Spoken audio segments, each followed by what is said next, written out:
Thank you, Madam Chairwoman, and thank you to those who are testifying today. Really appreciate it.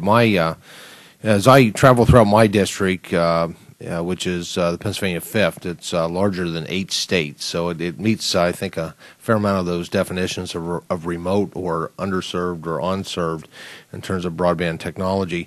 The importance and the need for access to rural broadband is just really illustrated time and time again as I spend time throughout that district. Business and economic development, jobs as a result of that, education, healthcare, and certainly within the Pennsylvania 5th, there are many, many communities and counties that are unserved or underserved with broadband technology. Communities like Renovo, Pennsylvania, and western Clinton County, where the small businesses, the school, the rural hospital, frankly, are very hopeful that this investment may at some point finally bring access to broadband that they need, because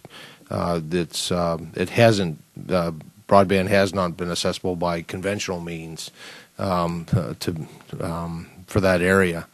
I wanted to follow up on Mrs. Dahlkemper's question, being a fellow Pennsylvanian, in terms of with Mr. Strickling, what guidance of criterion were provided to the states, such as Pennsylvania, to assuring that the projects that they recommended met the definition of unserved or underserved? Were there criterion or guidance provided, or this is just the wish list that comes from the states? The states were given an opportunity to provide whatever input they wanted to us. We're not relying on them to tell us what's an unserved or an underserved area. We wanted them to tell us what they view as a priority area for projects.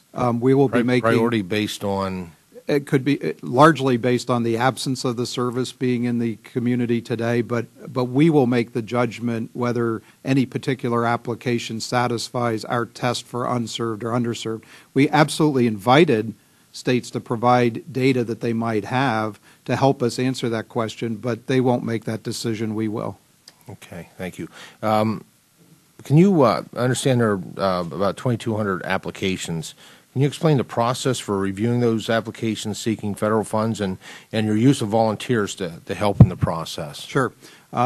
As I said yesterday, I prefer to call them independent experts, but in fact they are doing this at no cost to the federal government. I like to say they're doing their patriotic duty to help us. And the pool is an impressive pool. I mean, we have folks who are volunteering their time, who are have served as senior executives in telecommunications companies, people who have built these kinds of projects before, but maybe they're retired now and they just want to give back to the community. We have, in one case, the former chair of a state public utility commission who's dealt with these issues for years and years. So they're highly qualified people. Our pool of experts is over 1,000. Each of them was vetted for expertise. We reviewed their resumes, and we also reviewed whether or not they might have a conflict of interest because they had worked on an application that had been filed, or they worked for a company that either filed an application or might be competing with somebody who filed an application. So we eliminated about 300 people from the pool for conflicts or for lack of qualifications. So the process is that each application is reviewed by a panel of 3 of these experts, and they each individually provide us a score based on criteria that we provide them in a fairly voluminous manual to guide them through the process. All that is a screening, though. All that does is those scores come back, and those applications who have an average score above a certain threshold are then moved into due diligence. At that point, my staff, the professional staff, supported by experts from our contractor, Booz Allen, do a complete top-to-bottom scrub of the application and really look very carefully at, do these people have the management capability to build a project? Does the budget make sense? Is this project sustainable, meaning will it still be operating 5 years from now when there's no federal money to support it?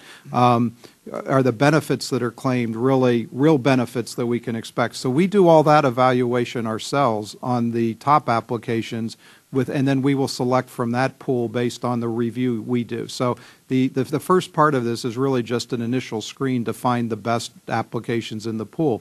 As I have said repeatedly, and I tell my staff every day, don't worry, we are going to have good applications that don't get funded because we were oversubscribed by 7 times. What we need to do, though, is make sure that every application we do fund is a good application, and it's one that 5 years from now will still be operating and still providing service in their community. Okay. Thank you, Madam Chairwoman.